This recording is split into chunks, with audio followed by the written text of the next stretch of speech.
శ్రీమాత్రే నమ. జయ గురు దత్తాత్రేయ నమ.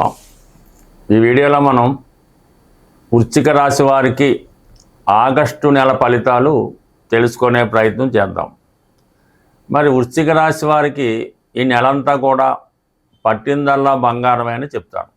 సహజంగా వీరి యొక్క దూకుడు స్వభావానికి, తొందరగా ధనం సంపాదించాలనే మీ యొక్క తాపత్రయానికి ఖచ్చితంగా కుజుడు లాభస్థానంలోకి రావడం వల్ల సంపూర్ణంగా మీకు సహకరించడం జరుగుతూ ఉంటుంది. అంటే ముఖ్యంగా మీకు శత్రువుల నుంచి మిత్రులుగా మారే అవకాశం ఉంది.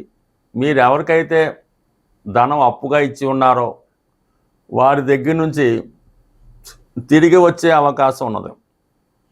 సహజ 6వ స్థానమైనటువంటి కన్యా రాశి మీకు లాభస్థానం అయింది. అందువల్ల సాధ్యమైనంత వరకు మీరు ఉద్యోగపరంగానే, అది ప్రభుత్వ ఉద్యోగంలో ఉంటేనే బాగా రాణించగలుగుతూ ఉంటారు.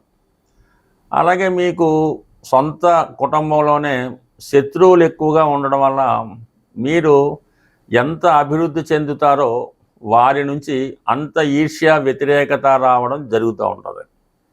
ప్రత్యక్షంగా ఎదురుగుండా మీతో మిమ్మల్ని ఏమీ చేయలేని వారు పరోక్షంగా మీ యొక్క అభివృద్ధికి అడ్డుకోవాలని ఏదో విధంగా ప్రయత్నాలు చేయడం జరుగుతూ ఉంటుంది. అయితే మీరు ఈ సమయంలో సహనం వహిస్తూ మీకు ఏదైతే రావలసి ఉందో, అది ఆస్తిలో భాగం అవ్వచ్చు, మీరు ఇచ్చిన ధనం అవ్వచ్చు, మీరు ఒక ఉద్యోగంలో ఉంటే అది ప్రమోషన్ కావచ్చు, ఈ సమయంలో రావడం మీకు జరుగుతుంది. అయితే మిమ్మల్ని ఇరిటేట్ చేసే ప్రయత్నం చేస్తూ ఉంటారు, ఉద్యోగం నుంచి తప్పుకునే ప్రయత్నం చేస్తూ ఉంటారు. అలాగే మీ యొక్క సొంత అన్నదమ్ములు, దాయాదులు ఎవరైతేనే కలిసి పార్ట్నర్గా వ్యాపారం చేస్తుంటే వాళ్ళు ఏదో విధంగా మిమ్మల్ని బయటికి పంపించాలనే ప్రయత్నం చేస్తూ ఉంటారు మీకు. కాబట్టి చాలా సహనంతో, ఓర్పుతో ప్రయత్నం చేస్తే మీరు పెట్టినటువంటి ధనం, మీరు చేసినటువంటి కృషికి తగిన ఫలితం ఈ సమయంలో రావడం జరుగుతూ ఉంటుంది. అయితే మీరు చేయవలసిందల్లా ఓర్పుగా వ్యవహరించడమే తప్ప ఏమాత్రం తొందరపడినా మొదటికే మోసం వస్తూ ఉంటుంది. అయితే ఈ విధంగా వ్యక్తిగత సామర్థ్యం వల్ల, రియల్ ఎస్టేట్ వ్యాపారం వల్ల, వైద్య వృత్తి వల్ల కంపల్సరీగా మీకు సక్సెస్, ఆదాయం రావడం జరుగుతూ ఉంటుంది. అలాగే కొంతవరకు మరి ఏదో విధంగా ఒక దూరపు బంధువు నుంచి ఒక శుభవార్త వినడం కానీ, ఆయన మీకు ఇవ్వాల్సిన ధనం ఇవ్వడం కానీ జరుగుతూ ఉంటుంది. ఇక ముఖ్యంగా రవిగ్రహ సంచారం ప్రస్తుతం మీకు ఆగస్టు 16 తర్వాత చాలా అనుకూలంగా రావడం జరుగుతూ ఉంటుంది. అంటే ఇప్పటి వరకు ఆగస్టు 16 వరకు దశమ స్థానంలో కేతుగ్రహ సంచారం ఈ ఉద్యోగంలో కానీ, వ్యాపారంలో కానీ చాలా అసహనంగా, ఇబ్బందిగా ఉంటుంది. ఎప్పుడైతే రవి ఆగస్టు 16 తర్వాత ప్రవేశించాడో మీలో ఒక కాన్ఫిడెన్స్ పెరుగుతుంది. ఏదైనా సాధించగలమన్నటువంటి సమర్థతతో అప్పటి వరకు ఉన్నటువంటి వృత్తిపరమైన సమస్యల్ని పరిష్కరించుకొని అందరినీ డామినేట్ చేసే విధంగా మీ యొక్క హవా ప్రారంభమయ్యే అవకాశం ఉన్నది. ఇక ప్రస్తుతం 8వ స్థానంలో ఉన్నటువంటి గురు సంచారం వల్ల ఏ పని తలపెట్టినా ముఖ్యంగా ఆర్థిక పరమైనటువంటి విషయాల మీదే ఆధారపడి ఉంటుంది. అంటే ధనాధిపతిగా రవి, ధనాధిపతిగా గురువు 8వ స్థాన సంచారం ఆకస్మిక ధనలాభానికి కారణమవుతుంటుంది. సడన్గా ఏదో ఒక శుభవార్త, అది పిల్లలకి సంబంధించింది కానీ, ధనానికి సంబంధించింది కానీ, ఉద్యోగానికి సంబంధించింది కానీ మిమ్మల్ని ఆశ్చర్యపరుస్తుంది అన్నమాట. సడన్గా మీరు ఊహించని విధంగా ఆ అభివృద్ధి ఉండడం జరుగుతూ ఉంటుంది. అలాగే మనకి భాగ్యస్థానంలో ఈ ఆగస్టు 20వ తారీఖు తర్వాత శుక్ర బుధగ్రహ సంచారం వల్ల అనూహ్యంగా మీ యొక్క జీవిత భాగస్వామికి, అంటే భార్య లేదా భర్తకి కంప్లీట్గా మంచి విదేశ అవకాశం కానీ, ఉన్నత విద్య అవకాశం కానీ రావడం జరుగుతుంది. వ్యక్తిగతంగా మీరు ఏదన్నా ఉన్నత విద్య కొరకు, అంటే పీజీలో ప్రవేశించాలి, ఒక మెడికల్ రంగంలో కానీ, ఇదంటే ఇంజనీరింగ్ రంగంలో కానీ ఉన్నత విద్య అవకాశాలు, డాక్టరేట్ లాంటి డిగ్రీ కోసం ప్రయత్నం చేస్తుంటే ఈ నెల 20వ తర్వాత మీకు అటువంటి అవకాశాలు రావడం, పెండింగ్ సంబంధించినటువంటి విద్య ఏమైనా ఉంటే పూర్తి అవ్వడం, సర్టిఫికేట్ లాంటివి మీకు రావడం, చిన్న చిన్న చికాకులు, కొన్ని ఇబ్బందులు ఉంటే ఇవన్నీ కూడా సాల్వ్ అయ్యే అవకాశం ఉంది. అయితే విద్యార్థులు చాలా వరకు ఎక్కువ కృషి చేయవలసి ఉంటుంది. రొటీన్గా మీరు ఒక చదివేదానికన్నా ఎక్కువగా కష్టపడవలసి ఉంటుంది. ఏదైనా అవసరమైతే ఒక హాస్టల్లో కానీ ఒక ప్రశాంతమైనటువంటి ప్రదేశంలో చదువుకోవడం వల్ల ఎక్కువగా మీకు లాభించే అవకాశం ఉంది. ఎందుకంటే ఇక్కడ మనకి మరి మన శని భగవానుడు కూడా పంచమ స్థానంలో ఉన్నప్పుడు ఎలాగుంటుందంటే ఎంత చదివినా కూడా ఈ చిన్న చిన్న బిట్టులు లాంటివి మర్చిపోవడం జరుగుతూ ఉంటుంది. పైపించి ఆ శని భగవానుడు వక్రించి చతుర్థ స్థానం మీద తన దృష్టి పెట్టడం వల్ల చదువులో వెనకబడి ఉండడం, చదివింది జ్ఞాపకం రాకపోవడం, అంటే మీరు ఏదైతే ర్యాంక్ సాధిస్తారని అనుకుంటారో మీ తల్లిదండ్రుల యొక్క ఆశల్ని నిరాశపరిచే అవకాశం ఉంటుంది. దానివల్ల ఏంటంటే విద్యార్థులు తప్పనిసరిగా కష్టపడి చదవవలసి ఉంటుంది. అయితే కొన్ని అనుకోని పరిస్థితుల్లో ఒక స్థిరాస్తి అమ్మాలనుకునే మీ ఆలోచన ఈ సమయంలో నెరవేరే అవకాశం ఉంటుంది. అయితే మీ యొక్క ఆస్తి మీదైనప్పుడు కూడా అది ఇతరుల ఆధీనంలో ఉండడం వల్ల, ఇతరుల పెత్తనంలో ఉండడం వల్ల అది మీకు అమ్మనకుండా చాలా ఇబ్బంది పెడతా ఉంటారు. వచ్చిన దాన్ని మార్కెట్ వాల్యూ కన్నా చాలా తక్కువగా అడిగే ప్రయత్నం చేస్తూ ఉంటారు. మరి ఈ కారణం వల్ల మీరు ఏదో విధంగా దాన్ని వదలగొట్టుకోవడమే మంచిది తప్ప ఎంత న్యాయంగా మీకు రావాలో అంత రావడం కష్టం అవుతుంటుంది. కొంతైనా ఈ సమయంలో మీకు వచ్చే అవకాశం ఉంది కాబట్టి దాన్ని తీసుకొని అది వేరే విధంగా మీరు దాన్ని సంపాదించుకోవచ్చు. కానీ ప్రస్తుతం ఈ అనవసర లావాదేవీల్లో ఈ స్థిరాస్తి సంబంధించిన విషయంలో జాగ్రత్త పడడం మంచిది. బట్ ఏదైనా ఈ సమయంలో స్థిరాస్తి వ్యవహారాలు సాధ్యమైనందుకు వాయిదా వేసుకుంటే మంచిది. ఏదైనా కొనాలనుకుంటే మాత్రం ఆ డాక్యుమెంట్లు కరెక్ట్గా ఉంటేనే తీసుకోవాలి తప్ప తొందరపడితే మాత్రం అది ఏదో ఒక లిటిగేషన్ ల్యాండ్ అయి ఉంటుంది, దానివల్ల నష్టపోతూ ఉంటారు. జాగ్రత్త వహించండి. ఈ సమయంలో మీరు లక్ష్మీ నరసింహస్వామిని ఆరాధించవలసి ఉంటుంది. అయితే ఒక యాదగిరి గుట్ట కానీ ఏదో ఒక లక్ష్మీ నరసింహస్వామి క్షేత్రాన్ని సింహాచలం కానీ దర్శించుకొని అక్కడ విధి విధానంగా స్వామిని వేడుకోవడం వల్ల కంపల్సరీగా భూమికి సంబంధించిన లావాదేవీలు, అన్నదమ్ములతో ఉన్న ప్రాబ్లమ్స్, అలాగే రుణ సమస్యలు చాలా వరకు సాల్వ్ అయ్యే అవకాశం ఉంటుంది. స్వస్తి. సాధారణంగా మన జన్మజాతకం బాగుంది, గోచారంలో కూడా గ్రహాలు అనుకూలంగా ఉన్నాయి, అయినా కూడా సరైన ఫలితం రావటం లేదు అంటే మాత్రం మన గృహంలో వాస్తులో కంపల్సరీగా ఏదో ఒక తేడా కానీ ఇబ్బంది కానీ ఉండే అవకాశం ఉంటుంది. అయితే ఇన్నగాళ్ళుగా మేము ఇదే ఇంట్లో ఉంటున్నాం, బాగానే ఉంది, ఇప్పుడు ఎందుకు ఇలా ఉందని కొంతమందికి అనుమానం రావచ్చు.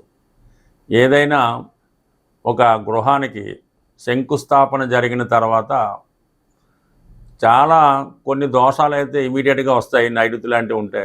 కొన్ని దోషాలు ఏంటంటే 7 సంవత్సరాల తర్వాత లేదా 14 సంవత్సరాలు దాటిన తర్వాత తమ ప్రభావాన్ని చూపడం జరుగుతూ ఉంటుంది. వాటి నుంచి మనం పరిష్కారం పొందాలంటే ఆ గృహంలో నిత్యం దీపారాధన, పుణ్య కార్యక్రమాలు, పూజా కార్యక్రమాలు, వ్రతాలు, నోములు జరుగుతుంటే చాలా వరకు ఆ పవర్ వల్ల ఆ వాస్తు దోషం అణిగి ఉంటుంది. ఏదో కారణం వల్ల మధ్యలో మానేస్తే ఇబ్బందులు కూడా రావచ్చు. అయితే శాశ్వత పరిష్కారం ఏంటంటే మీ యొక్క గృహంలో వాస్తు దోషం ఉన్నా లేకపోయినా దక్షిణామూర్తి ఫోటో వీలైనంత వరకు ఒక పెద్ద సైజులో ఉత్తరం గోడకి అమర్చవలసి ఉంటుంది. అది దక్షిణ వైపు చూస్తూ ఉంటుంది అన్నమాట. ఆ విధంగా అమర్చడం వల్ల గృహంలో ఉన్నటువంటి విద్యార్థులకి విద్య బాగా వస్తుంది. ఎవరైతే మీ యొక్క సంతానం సుమారు 20-25 సంవత్సరాలు వచ్చినా కూడా మీ మాట వినకుండా ఇబ్బంది పెడుతూ సరైనటువంటి క్రమశిక్షణ లేకుండా సొంత ఇంట్లోనే డబ్బులు తీసుకెళ్ళిపోవడం, ఇవ్వనప్పుడు తల్లిదండ్రులను దండించడం, ఇటువంటి సంతానం ఉన్నవారు కూడా ఈ దక్షిణామూర్తి ఫోటో పెట్టడం వల్ల ఒకే రోజులో అయితే మార్పు రాదు, కానీ నెమ్మదిగా ఇటువంటి స్వభావం ఉన్న పిల్లలు మారడం, ఆ గృహం వాస్తుపరంగా అనుకూలంగా ఉంటుంది. దాంతోపాటు ఇంకొక చిన్న రెమెడీ ఏంటంటే మనకి తెల్ల జిల్లేడుతో చేసినటువంటి శ్వేతార్క గణపతి ఎక్కువగా కాణిపాకం వెళ్ళినప్పుడు అక్కడ అమ్ముతూ ఉంటారు. అది ఒకటి తెచ్చుకొని గృహంలో ఎక్కడ పెట్టినా పర్లేదు, అది 1 సంవత్సరం పాటు ఆ గృహంలో ఉన్నటువంటి వాస్తు దోషాలని కాపాడుతూ ఉంటుంది. 1 సంవత్సరం అయిన తర్వాత మళ్ళీ దాన్ని నిమజ్జనం చేసి కొత్త దాన్ని పెట్టుకోవడం వల్ల కంపల్సరిగా చిన్న చిన్న వాస్తు దోషాలు సాల్వ్ అవుతాయి. అలాగే తరచూ ఈ మోటార్ సైకిల్ కానీ కార్లు కానీ యాక్సిడెంట్లు అవుతున్నాయి అనుకున్నప్పుడు కూడా వాళ్ళు ఆ కారులో ఈ తెల్ల జిల్లేడుతో చేసినటువంటి విఘ్నేశ్వరుడు యొక్క ప్రతిమని పెట్టుకోవడం వల్ల ఆ సమస్యల నుంచి బయటపడడం జరుగుతూ ఉంటుంది. సహజంగా ఈ తెల్ల జిల్లేడు చెట్టు ఒక 100 సంవత్సరాలు ఆ పైన ఉన్నప్పుడు సహజంగానే వాటి వేర్లు వినాయకుడి రూపంలో ఏర్పడడం జరుగుతుంది. అదృష్టవశాత్తు అది ఎవరికన్నా లభిస్తే అలా మొత్తం ఏ విధంగా కటింగ్ చేయకుండా ఆ రూపాన్ని అలాగే తీసుకొచ్చి మన గృహంలో కానీ లేదంటే దానికి ఒక దేవాలయం కట్టి పూజించుకోవడం వల్ల ఎన్ని తరాల నుంచి వచ్చినటువంటి ఇబ్బందులన్నా తొలుగుతాయి. ఎంత గొప్ప రోగమైన నుంచైనా బయటపడడం జరుగుతూ ఉంటుంది. ఇది సాధారణంగా వాస్తుపరమైన సమస్యలు ఉన్న వాళ్ళకి. ఇంకా జనరల్ ప్రాస్పరిటీ నిమిత్తం ఒక చిన్న పరిహారం ఎక్కువగా ఇది ఉత్తరాదిలో ఈ ఒరిస్సా ప్రాంతంలో కానీ బీహారు లేదంటే యూపీ ప్రాంతంలో ఎక్కువగా వాడుతూ ఉంటారు. ఏదైనా ఒక ప్లాస్టిక్ కవర్లో ఒక యాలక్కాయ 1 కానీ 5 కానీ, అలాగే లవంగాలు ఒక 5, కొద్దిగా కుంకుమ పువ్వు, కొద్దిగా పటిక బెల్లం అంటే పటిక బెల్లం ముక్కలు ఒక 5, అలాగే కొద్దిగా సింధూరం. ఈ 5 వస్తువులు కూడా 5 సంఖ్య వచ్చేలాగంటే వచ్చే 5 సంఖ్యలో కొన్ని వేసుకొని ఒక కవర్లో పెట్టుకొని అది ఏదైనా ఇష్టదైవం పాదాల వద్ద ఉంచి మీ మనసులో కోరిక చెప్పుకొని మీరు దాన్ని పాకెట్లో పెట్టుకోవడం. అంటే ఎప్పుడూ కాదు, ఎప్పుడన్నా కోర్టు సమస్య ఉంది, ఉద్యోగం ఇంటర్వ్యూ ఉంది, అప్పు కోసం వెళ్తున్నాం, ఇలాంటి సమయంలో ఇది తయారు చేసి మీరు జేబులో పెట్టుకొని ఆ పని మీద వెళ్ళండి. కంపల్సరీగా ఆ పని పూర్తవుతుంది. పూర్తయిన తర్వాత దాన్ని ఏదన్నా హోమంలో కానీ అగ్నిలో కానీ లేదంటే పారే నదిలో కానీ పారవేయడం వల్ల ఈ సక్సెస్ రావడం ఎక్కువగా జరుగుతూ ఉంటుంది. తరచూ సింధూరం బొట్టు పెట్టుకున్నా కూడా ఎటువంటి ఫలితం అన్నా రావడం జరుగుతూ ఉంటుంది. ఇలాగ అనేక పరమైనటువంటి సమస్యలకి చిన్న చిన్న తాంత్రిక పరిహారాలు కూడా ఉండడం జరుగుతూ ఉంటుంది. అలాగే మానసిక అశాంతితో మీ యొక్క పిల్లలు ఎవరైనా ఇబ్బంది పడుతుంటే, లవ్ ఫెయిల్యూర్స్ ఉన్నవాళ్ళు మానసిక అశాంతితో ఉంటే వాళ్ళు తలగడ కింద ఒక ఉల్లిపాయ అంటే వెల్లుల్లిపాయ పెట్టడం వల్ల వాళ్ళ తల కింద ఒక తెల్ల ఉల్లిపాయ అంటే మనకి వెల్లుల్లిపాయ పెట్టడం వల్ల ఇలాంటి మానసిక రోగులుగా ఉన్నవాళ్ళు నెమ్మదిగా దాని నుంచి బయటపడడం జరుగుతూ ఉంటుంది. సో ఏదైనా ఒక దీర్ఘకాలిక వ్యాధి అయినా ఏదైనా మామూలుగా వైద్యం చేసుకుంటూ కొన్ని చిన్న చిన్న రెమెడీస్ చేసుకోవడం వల్ల వాటి తగ్గుతాయి. ఎక్కువగా మీకు ధనం నిలవ ఉండాలి, ఐశ్వర్యవంతులు కావాలంటే ఒక అద్భుతమైన రెమెడీ ఏంటంటే శివాలయంలో మారేడు దళాలతో పూజ చేస్తూ ఉంటారు. అటువంటి మారేడు దళం ఒకటి తీసుకొని మీ పర్సులో పెట్టుకోండి. అది ఎంత ఐశ్వర్యాన్ని ఇస్తుందో మీరే ఆశ్చర్యపోతారు. స్వస్తి.